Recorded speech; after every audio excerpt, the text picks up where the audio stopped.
All right, we're gonna start up here at the tongue of your unit. You've got two buttons here, one for the light to turn it on and off, so you can hook up and disconnect in the dark. This is your tongue jack button here. Up's gonna raise the front of the unit up, down lowers the front of the unit down, so that way you can use that for hooking up and disconnecting from your vehicle. Up here at the top, you do have a silicone little cap here. If you take that off, there is a manual crank handle in the door side compartment that you can stick down in there, and if for whatever reason the motor doesn't want to work, you can use that to manually raise and lower your tongue jack. Below that, and it's saddled here on the side, you do have your 7-way. The 7-way plugs up to your vehicle, so that way it provides this with the running lights, tail lights, brake lights, and it charges your battery when it's plugged up. Also down here, you have your 2 tow chains, which are going to give you a secure connection to your vehicle, as well as the emergency breakaway cable. What this does is this connects to the same spot on the vehicle that the tow chains do, and if for whatever reason this comes unhooked, it's going to lock up your brakes, and that way your trailer doesn't go rolling back down the road. Behind that, underneath this big black cover here, is your 2 20-pound propane cylinders. You can get to them from the top, or you can remove this whole cover. Go ahead and open this up.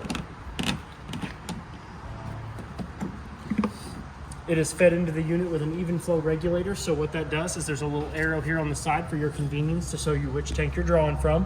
So you're gonna open it, you're gonna point to the tank that you wanna open up. You're gonna open up the tank. There's a little dial in there that's gonna go from red to green, showing you that there is gas that's going through the line.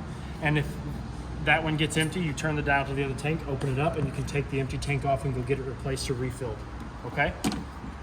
So we're gonna close that back up. If you do take this off and you put it back on, you do wanna make sure that the 2 locking bolts are closest to the unit, so that way if you put this thing on, the wind doesn't catch this top part and rip it off. Behind that, you do have your 12-volt and Marine RV battery and its little protective box. That box keeps the elements off the battery, so that way you don't have to worry about the terminals corroding or causing a short or anything like that. And then back here behind the battery, you do have a white panel here with a little key. This is your battery disconnect, so if you're going to store this thing for extended periods of time, you can go ahead and turn that to off, and it will conserve all the charge in your battery, so that way your appliances don't wear your battery down. So we're going to come over here to the side, and you've got your manufacturing sticker here, which is going to tell you who manufactured the unit, what date it was manufactured on, and all of the numbers. You've got your tire loading information there that's going to give you the PSI and the weight of the tires.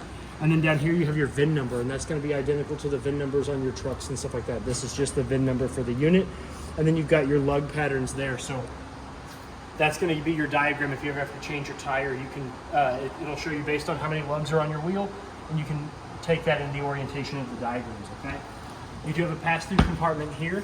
This is a quick way to get to the laundry baskets. It's in the master bedroom. There's a little gate that you open up and you put your laundry in here, and then this whole bag can come out and you can take that to the laundromat, or you can take it inside and you can wash your clothes that way. This is a pass-through, so if you notice, it does go all the way to the other side of the unit, so you can get to whatever's in this storage from either the off-door side or the door side. Your unit does have 4 stabilizer jacks, 2 in the front and 2 in the rear. It is a 3/4 inch socket. There is a manual crank handle on the door side compartment. I'll show you that when we get over there. Or you can use a 3/4 inch socket in your power drill to raise and lower these up. Now, when it comes to your stabilizer jacks, they are just that. They are just used to drop down and keep your trailer steady when you're walking around in it. You do not want to use them to lift or level your unit. If you raise your unit off the ground with them, you end up running the risk of damaging your frame, the jacks, and the unit as a whole, okay? So we're gonna come back here. You've got your black tank flush here. This is where you're gonna hook a hose and pressure regulator. We always recommend a regulator because it keeps the water pressure between 40 and 50 PSI. Anything higher than that, you run the risk of the crimp connections kind of disconnecting while you're trying to fill, and it causing a big wet mess, okay? So this black tank flush, when your black tank is open and empty, you can hook the hose and regulator up to this, and you'll spin an aerator at the bottom of your black tank that kind of spins and jets the water to clean off the sides and the bottom of your black tank, and kind of help wash out all that gunk when you're done using it for the weekend. The next outlet over here is your city water connect. So if the Parker campground that you're staying at is providing you with water, you hook a hose up from their source to this, and you'll never have to turn your water pump on or use the water in your fresh tank. This is your outside shower. Here, hold on. I have mine. I thought I had mine. 751. So you should have a 751 key on your keychain, and that's going to open up your outside shower. So if we open that up, underneath this bubble wrap here, you do have an outside shower handle with a knob that allows your water flow to turn on and off. You also have hot on the left and cold on the right. So that way, if you want to take a cold shower, you can outside wash your feet. where you got hot. And if you want to go hands-free, you can set it in the little holder there and you can wash your feet that way as well, okay?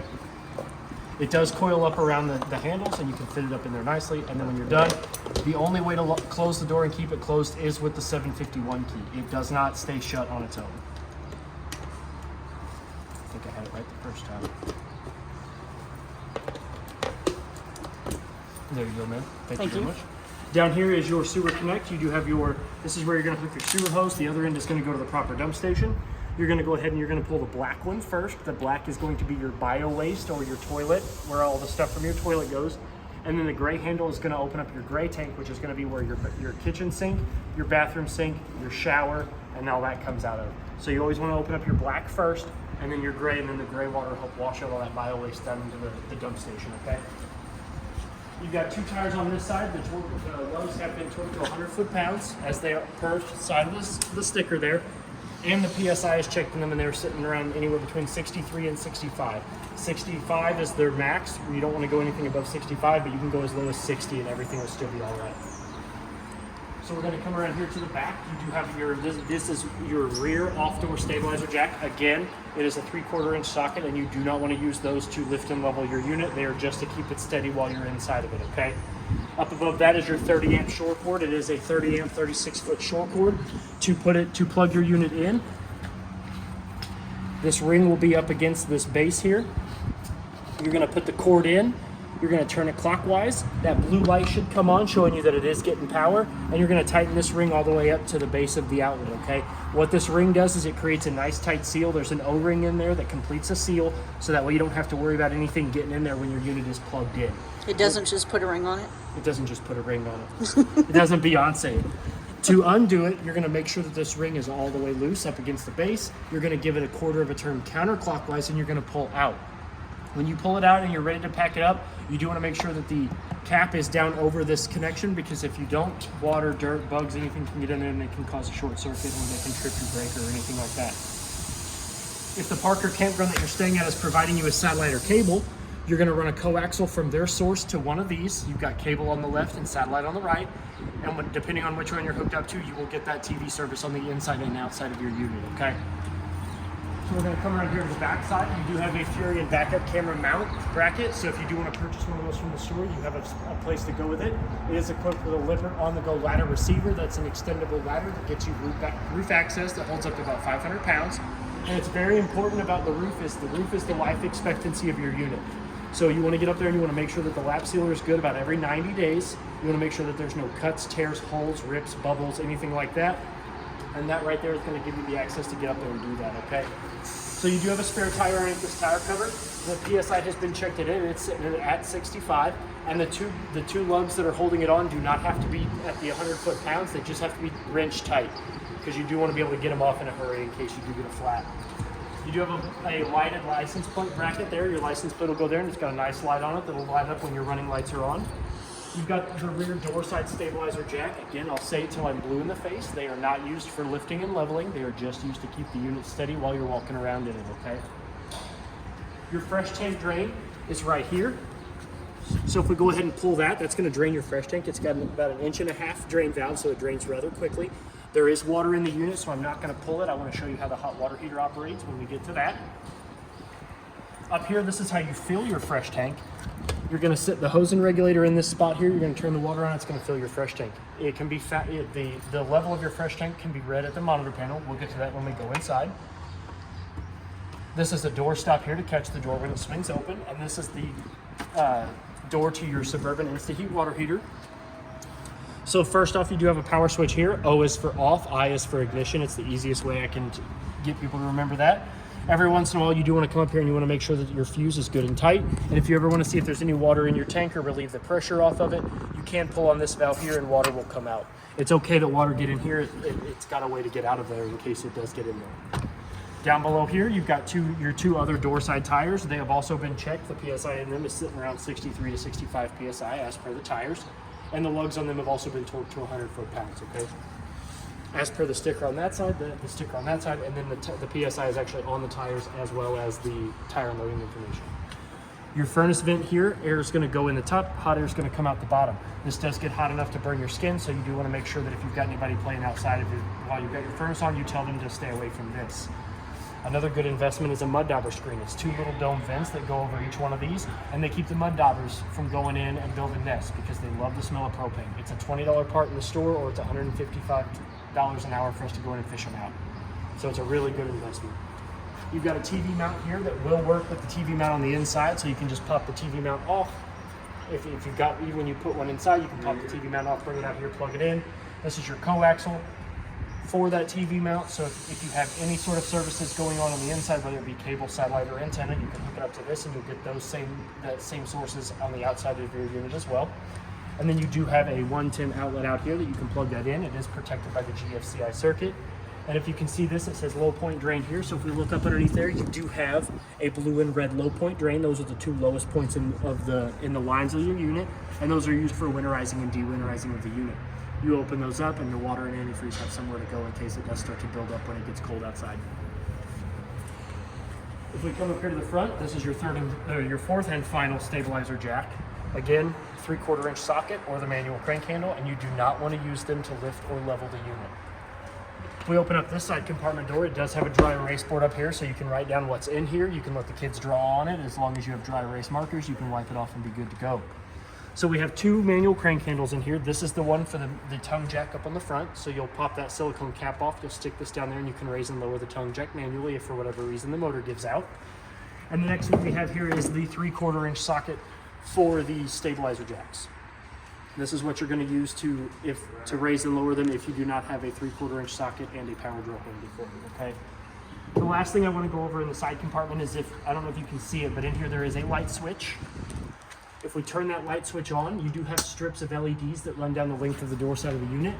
You've got one there on one side of the awning, and then you have one behind this side panel door here. They only turn on and off with that light switch, so don't forget that you have them on. You want to come in here and make sure that they get turned off, okay?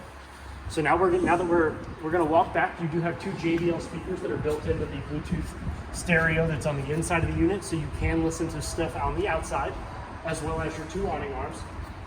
Now that we're done with the outside, we're going to go ahead and come on to the inside. So this is what your door should look like in travel position. The handle should be laying up against the door. We're going to open up the handle. We're going to lift it out. You're going to pick up on it. There's springs in there that keep it seated in these little seats here. So you're going to open it up, let it seat itself. We're going to go ahead. We're going to open up the door. We're going to push the door all the way open up until it hits that rubber stopper. Okay. So then we're going to come to the stairs, and you're going to pull on this blue tab. That's going to unlock the stairs to be swung down. And the first thing you want to look at when you lower your stairs down is you want to make sure that this black plate here is flush with the silver threshold. That's going to provide you with the proper space for the door to go over the stairs. If that's not flush, you run the risk of the bottom of your door getting damaged and it not being able to shut properly. If for whatever reason it's not flush, you can actually come down here to underneath of the stairs, and there are 2 silver tabs here that you can push in, and each one of these legs articulates 15 to 18 points, so that way no matter what sort of incline your stairs come out at, you'll be able to get a nice clean flush entryway, okay? So now that we're done on the outside, we can come on to the inside. I'm going to point out the first thing I always do is the fire extinguisher. It's right there by the door, so in case of emergency inside or outside, you have access to it. And now that we're inside, I'm going to go ahead and I'm going to turn the lights on. That's this big button here at the middle of your control panel. So if we turn that on, you do have the strict LED lights in here, and they do have a dimmer slider next to them, so you can adjust that lighting as you want. So we're going to start up here at the top. So you have these 6 buttons here. This is your fresh button. This is going to give you an accurate reading of the water in your fresh tank. So if we press that, it's going to show you 2/3. I left the water in there so I could show you what the hot water heater looks like when it's on. The next button here is your battery. That's going to read off of the bottom, the L, F, G, and C. Now, as long as it is plugged into the 30 amp short cord, it's going to read full. So if you want an accurate battery reading, you will have to unplug the short cord. The next one is the black tank. That's going to be your toilet. Black 2 isn't used in this unit. Gray is going to be your kitchen sink, your bathroom sink, and your shower. And then the galley would normally be your kitchen sink, but this only has 1 gray tank and 1 black tank, so they've roped it all into the gray tanks, okay? The 3 buttons down here, this is your water pump button. If we click that, it's going to light up, and now your water pump is priming, which means it's going to start sucking water from the fresh tank to provide provide water to all the fixtures in your unit. The next button here is your awning light. So if we flip that on, that's going to turn on the single stripped LED lights that run the length of your awning tube. And the next light here is your accent lighting. So if you look at all of the curved features inside the unit, inside the slides, above the fireplace and all that good stuff, it turns on all your accent lighting. You have one above where the television goes, one below underneath the fireplace, and it runs the length of the little curvatures in the slide as well as the length of the top of the slide. So now that we have those out of the way, you have two buttons down here. Your slide out button here is going to bring in and out your booth dinette seating / your secondary sleeping option. That's going to bring that slide in and out. Up brings it out, down brings it in. The next one is also your awning. So if I go ahead and run this out just a little bit, I'm not going to run it all the way out because it is rather windy and it looks like it could storm, so I'm going to bring it out to about there. So your awning is one of the most expensive repairs on your unit. So if you're ever going to use your awning, if you're going to step away from your camper or come back in from your camper, always bring your awning back in. Because a strong wind doesn't even necessarily have to be strong. Just a malcontent breeze, a broken stick from a tree, anything can do damage to your canvas, your awning, your tube. It can tear the arms off of your unit. It can do all sorts of damage. So if you're going to use your awning, just bring it back in when you're not going to be using it for an extended period of time. The next thing I want to go over is that you have two arms here on either side of your awning arm. You have the two lateral arms. So that bottom one there with the bolt through the middle of it, that's your pivot arm. You can actually, when the awning is all the way out, you can grab that and pull down on it. And depending on whether it's on the front or the back arm, that's going to create a steeper pitch on either the back or the front of your awning to either let the sun or rain come in and off of either the back or the front. And if you pull it down on both of them, it'll create a steeper pitch on the whole awning as itself. So that way if the rain's coming in at the door side of the unit or the sun's coming down harder, you can actually protect yourself better from that. The other thing I want to talk about is when you run your awning all the way out, there is a skirt that will hang down from the bottom of the tube. You do want to make sure that that skirt is hanging straight up and down to the best you can, because that's going to provide you with the proper amount of slack on the canvas of your awning. It's not going to be too loose and it's not going to be too tight. And then that skirt's also going to help provide some sunshade and some rain protection for you, okay? When you go to bring your awning back in, though, you do want to make sure that those two bottom pivot arms are pushed back up into the default position, because that's going to allow those arms to easily come back and easily go back out the next time you want to use your awning, okay? So I'm going to go ahead and I'm going to bring the awning back in. And as you can see, it does go in rather quickly, so it shouldn't take that long to bring it all the way out and all the way back in. Now that it's all the way back in, we're going to go ahead and we're going to go over your 30 amp solar controller here. This is going to tell you three very important pieces of information, and it's going to cycle through those by default. It's going to tell you what the voltage of the converter the converter is putting out. It's going to tell you the voltage that the solar panels are putting back into the battery, and it's going to give you the solar temperature of those panels on the roof, okay? It's going to give you those three, and it's going to cycle through those three. You do have access to go through there and do some deep dives if you want to read the user's manual that's in the bag for you, and you can actually go through there and manipulate those settings depending on the battery type that's on your unit, okay? The next thing we're going to go over is the JBL Bluetooth stereo. So it is only Bluetooth. There is no AM FM radio. So if you go ahead and turn it on, you're going to see the whole thing turns blue. That means it is on. This is your pair button, the little Bluetooth symbol there. You hit that, you make your device discoverable. You can go in and your phone can find the stereo for you. And then you can listen to, this button here will allow you to change the zones. So you can actually go through and listen to just the inside and outside, and then outside only. So if you're going to be spending the day outside but you want to listen to music, you come in here, you turn on zone 2, which is just three to four clicks. You'll get your music on the outside, and then anybody on the inside doesn't have to listen to all of it. And then this button here will dim the lights on it, so you can have no lights. So say if you're sleeping in here and you don't want all the light, you can actually turn that all the way down, or you can change the density of it. And then this knob here, this is your volume control, and this here is your play pause button. So we're going to go ahead and turn the lights back on, turn it off, and now that we're done with the brains of the unit, we're going to go ahead and work our way around this way and work our way through the unit, okay?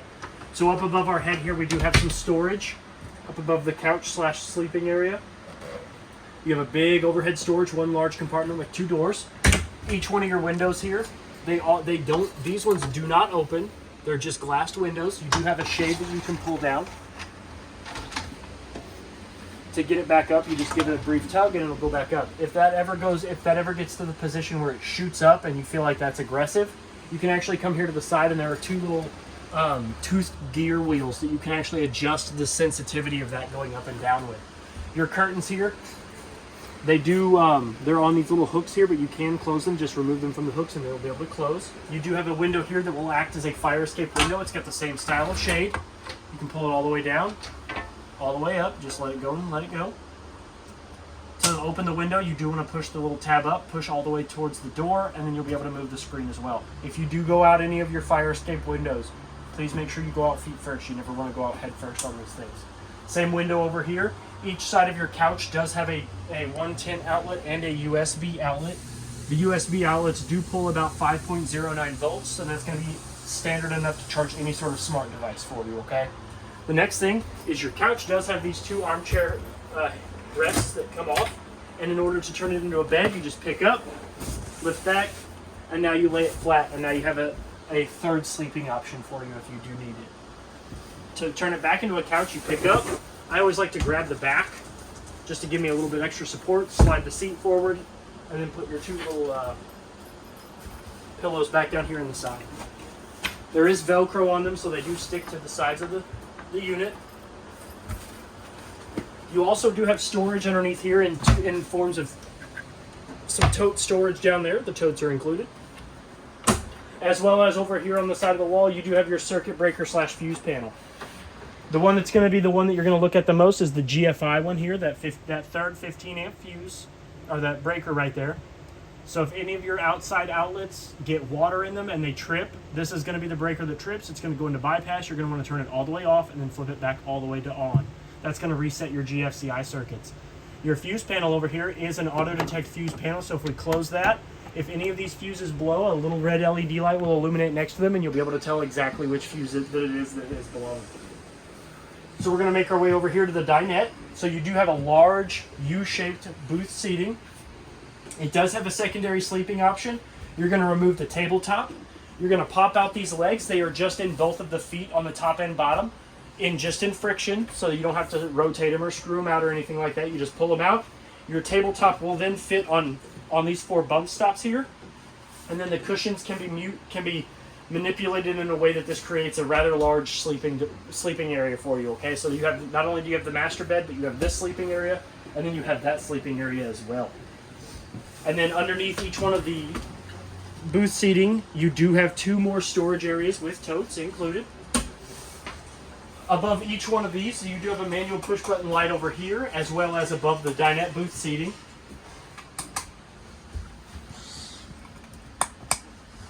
That window there operates very similar to the window behind the couch.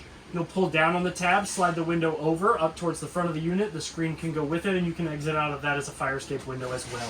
It does have the same style of pull-down shade. Up above here on the roof, up above my head here, is your smoke detector. I always recommend people test those every 90 days. That's what you're supposed to, but I also tell people it never hurts to test them every time you're going to come in and out of the unit when you're packing it up for the weekend. You know, you're going to take it out, come in here, load up your stuff, load the totes up, hit that button, let it run its course.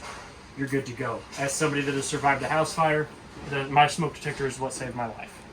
Up here on the entertainment center, you do have a little knick-knack shelf up here with some lights that run underneath, as well as your up above lights. You do have, your unit is prepped for King Wi-Fi, so that's where that would go when you prep it, if you do decide to go that route. Your TV outlet here, this is for Parkside cable and satellite, that top one. The bottom one is for antenna. You do pick up about 42 antenna channels with the antenna on the roof, but in order to get that, you do want to make sure that that little green LED light is on.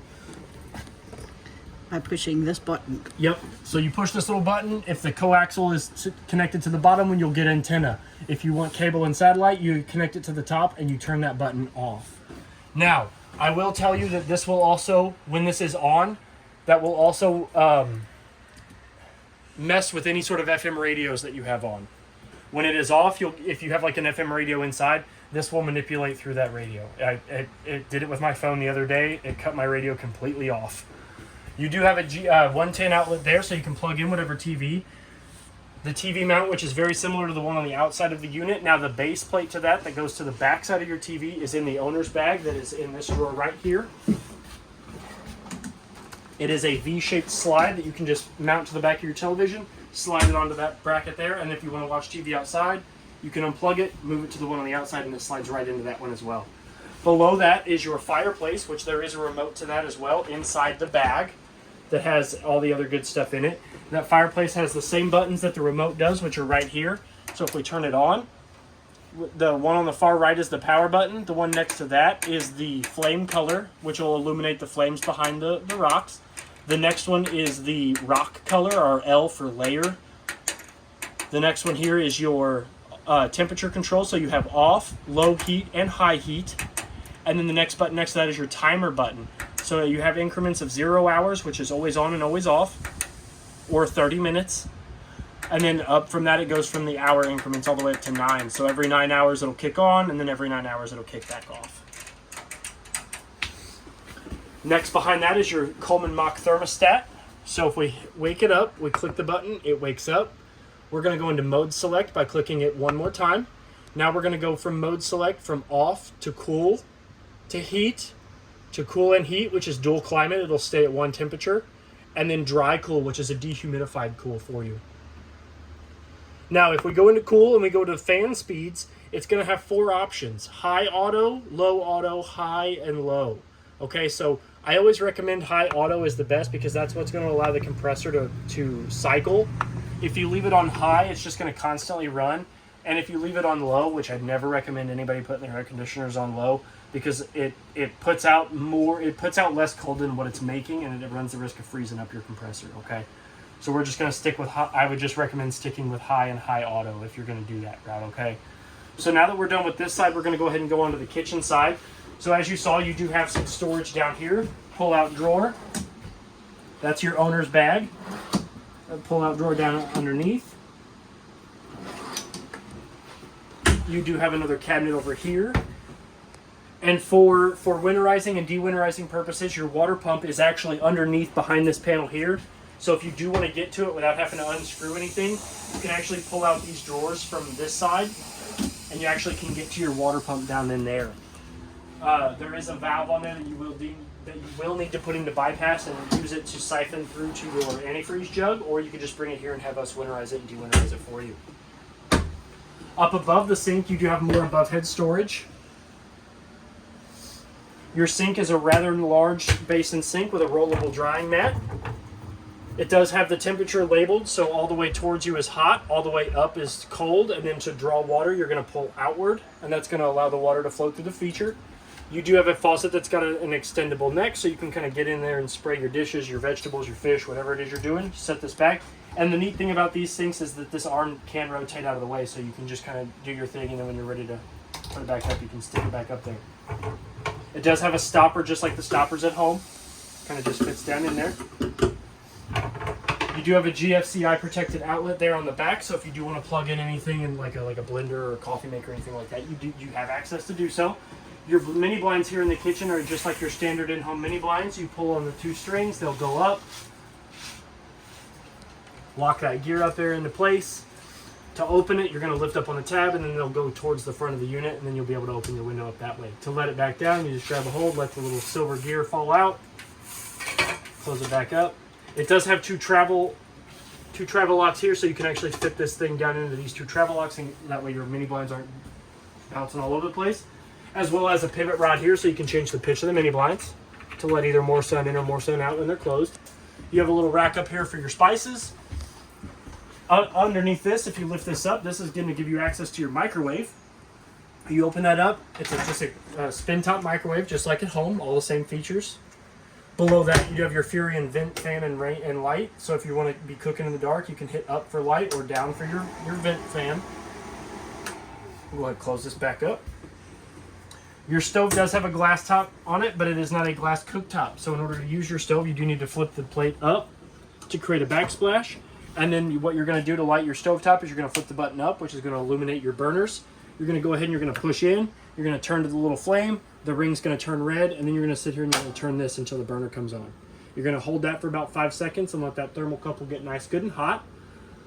Once you've sat there for a little bit, you can let go and you can adjust the temperature. Same goes for the other 2. Once you get one lit, the other 2 are really simple to stay lit.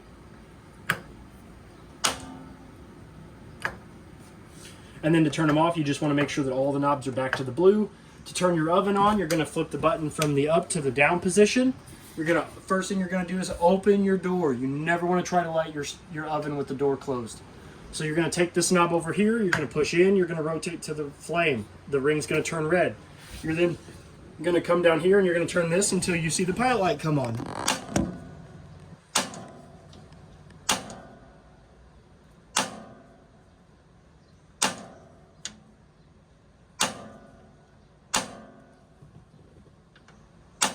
There it goes. This one's a little bit, you have to be a little bit more patient with your oven turning on, because you do have to hold that pilot light on for about 15 to 20 seconds. Once you have that on for about 15 to 20 seconds, then you can let off and you can turn the dial. And what that does is that's going to ignite that runner down the center of your oven, okay? There it is. Once you have that lit, you can cycle through the temperatures, and then if you're ready to turn it off, you just rotate it till the dial's blue again. I always recommend, if you've used your oven for a little bit, kind of like let your door stay open just to let out all that extra fumes and stuff out. But since we only had it on for a few seconds, I'm going to go ahead and shut it, turn the light on. One thing I do want to go over is all of your furnace vents are going to be black and they're going to be closer to the floor, and all of your air conditioning vents are going to be white and they're going to be in the ceiling for you. We're going to make our way down to the fridge freezer combo. You do have a Furion fridge freezer, so if we open up the freezer, you got a nice big deep freezer for all your snacks. To open them, there is paddles up underneath here that you do need to depress and push down on to open up your fridge and freezer. Because if you don't, all that's holding them together, that's sealing them tight, is this nice thin piece of plastic. So if you go wrenching on that without pushing those paddles, you run the risk of that breaking, and then your freezer or fridge not sealing properly. Same thing goes with your fridge door. You do have a little handle to push down on. If we open that up, you will see that you have a temperature dial up here. The bigger the dot, the colder the refrigerator is going to be. The big black vent down here at the bottom, that's the backside of your furnace. That's where a lot of your heat will come from when you have your furnace on. We're going to come into the bathroom here. I'm going to turn the light on. That's going to light the accent light that runs around the top of your asymmetrical mirror. To turn your lights on and above you, you do need to manually push these two buttons. That's going to turn on your ceiling lights. So, now that we have those on, we'll go ahead and turn that off. Your sink does have a little stopper in here, friction stopper. You've got hot on the left and cold on the right. So now that we're here, I'm going to go ahead and I'm going to turn your hot water panel on. So it is in the bathroom. So to turn it on, you're going to hit the power button. That's going to wake it up. It's going to show you the output temperature. It's going to show you the current temperature of the water that's coming out of it. So we're going to increase that. The set temperature is going to be at 122. That's the highest it can get, and 99 is the lowest it can get. Then you have a button down here which will navigate through Fahrenheit to Celsius. And then this is going to increase your temperature, and this is going to decrease your temperature. So now that we have it set to 122 degrees, I'm going to go ahead and I'm going to kick the hot water on. You're going to see three symbols pop up. You're going to see a shower head showing you that your water heater is cycling water, the fan blower, which is showing you that it is heating up, and the little flame icon there is showing you that it's getting gas and that the pilot light is working, okay?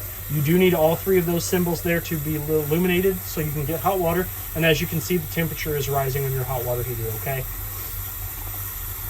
And then once you get it to the desired temperature, you can go ahead and keep running it. You turn it off. The shower and the flame will go away, and then the fan motor will remain. That fan motor is going into a cool down process, and it will cool itself down before that fan motor actually shuts off. You can turn the apologies. You can turn the panel off by hitting the power button again, and that'll send it back into standby mode. Below that, you do have a master GFCI 110 outlet. I call them master because they have the test and reset buttons on them, like in most bathrooms. So if you plug something in and it trips the circuit, you can hit that reset button and it'll turn your breaker back on. You go ahead and open up your below sink storage. That'll also give you access to the P-trap in your sink. You have more storage over here next to your toilet, so you can store your towels and your hygiene products. Your toilet is a 2-portion valve toilet, so if we lift it up, we put our foot halfway down on the pedal, your bowl's going to fill up. If we floor it, it's going to go to the black tank where it belongs. You do have more storage over here as well. Before we get to the shower, you have more storage there, as well as a cabinet space down here. Your shower has hot on the left and cold on the right, which is fed up to the top of the shower head here, which has an on and off switch. So if you're boondocking it and you don't want to turn your hot water off, you can flip this button here to stop the flow of water so one person can get out and the next person can get in. You do have a skylight up here so you can shower in the beauty of nature if you want, as well as a little bar up there for your soap. And to close your door, what you're going to do is if you're in it, you're going to just pull it tight, and then to open it, you're just going to push it. It's held on with magnets, so there's a strip that runs down through here, which is a magnet. And it is curved here at the top, so when you're up here washing your hair, you don't have to worry about throwing elbows at somebody or at yourself. So now that we're done in the bathroom, we're going to go ahead and come to the master bedroom. So the light switch is over here on the right side of the wall, as well as the Versatilt motor. This is the switch that's going to raise your bed from sleeping position, which it is in now, to sitting position, which is going to give you, like, it's going to sit at almost like a 45. It lets you sit up at night if you want to read or anything like that. We're going to go ahead and leave it down in the sleeping position. Now, one thing about your Versatilt is that when you are using it to raise and lower the bed, you do not want any other thing on the bed other than the pillows and the blankets. You don't want to have your kids on there, your pets, your dogs, anything like that. The motor is only designed to handle the weight of the mattress and a few pillows and blankets. You do not want to have somebody on the bed while it's going up and down, because you run the risk of your motor burning up, okay? And then you're just stuck, whether you're stuck in sitting or laying position. Yeah. You do have a closet over here that's a rather nice big closet with a rack. For your formals. For your formals. You do have a little step over here, so if you have a pet, the dog can get in and out of bed with you, or the cat can if you're a cat person like I am. Both of your windows have the same pull-down style shades. You just give them a gentle tug and they'll go back up. That window is a fire escape window, as well as this can be used as one. That one is 2 pinch tabs in the middle. You'll push them towards each other, lift up, and then the screen and the window can both go up, and you can go out feet first. The window over here works just like the windows in the living room. Flip the tab up. These go over to the side. You can possibly get out of this one, but I would always just recommend trying to get out of that one.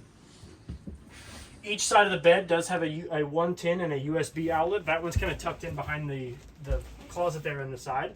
That one has some shelves on the side. This one has a nice little table. The reason they put 110s on either side of the bed is that way, in case either person has a CPAP machine or phone charger or anything like that, you do have access to having both people on the side of the bed. You do have a closet on that side that it should have a hanging rack up in the front, as well as cabinet space down in the bottom. And your laundry. And your laundry hamper. chute. Hamper. You do have an above head storage. Again, it's one large compartment that opens up with 2 individual doors. Wow. And each side of the bed does have a light that is manual up underneath. So that way, if one person wants to read and the other person wants to sleep, you can turn them both on, one off, one on, so forth and so on. And then, like I said, your AC vents are up here in the ceiling. You have furnace vents down at the bottom. Your bed does lift up. There's a black handle right here that you can lift up on to give you access to the outside compartment. outside compartment. Sorry, my left the station again. That's okay. And you have 4 totes here for blankets, shoes, pillows, all that good stuff. And then if you want to put your shoes up underneath here, you can do that as well. The TV, there is a TV outlet and a TV 110 up here. So you'll put your coaxial from this to the TV to get your source. Plug the TV into here to power it, and then your TV backer is right here. So you can put a TV mount right there, okay? You do have a door here for travel. It needs to be locked with the snap lock there. And then if you want to close it, there is a magnet plate here, so that the door will remain shut. But like I said, when you're traveling, you do want to make sure that the door is all the way open and that this is snapped shut. Because if you don't, this door will, when you take turns or bumps, this door has a chance of sliding open and doing damage to the track, the rails, the cars, all that good stuff, okay? So now that we're done with that, we're going to go ahead and turn the lights all back off. And I think that pretty much covers everything. If you have any questions or concerns, please feel free to reach out to me. My name is Trey here at Parkland RV. Happy camping and good luck. Thank you. Hey, it's Patty. Trey is going to do one more video for you because we forgot to tell you how to crank your slides in if you ever have problems with the motor. So here's Trey. All right, I'm going to show you where the manual crank spot is on your slide room. So if your slide room motor gives out and you ever need to bring it in or bring it out, what you're going to want to do is, I brought it in just a little bit so I could show you where it's at up in here, but you are going to want to remove this so that way you can get to it when it's all the way out, if it gets stuck all the way out. So up underneath here, if you can see up underneath there, you'll see the back side of your motor, and there will be a 3/4 inch bolt in there that you can stick the manual crank handle on, and you can rotate that so that way your slide can go in and out if you need to as well, because it is on a track. It's a track system slide. So Would you like to take the camera and show them? Yes, I will actually. So I'm going to go ahead and All take the right. camera from Patty, and we're going to go down here, and if you can see that there is a 3/4 inch bolt right there, That is the bolt that you're going to take the crank handle to, so that way you can retract and extend out your slide manually if for whatever reason the motor gives out in it. But I was able to get to it because I brought the slide in just a little bit to show you. So if you ever have your slide all the way out and it gives out, you will need to remove this panel right here.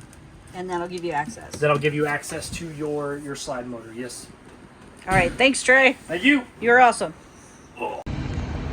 And now that's everything on your camper. And if you have any questions at all, give us a call here at Parkland. Thank you so much and have a great day.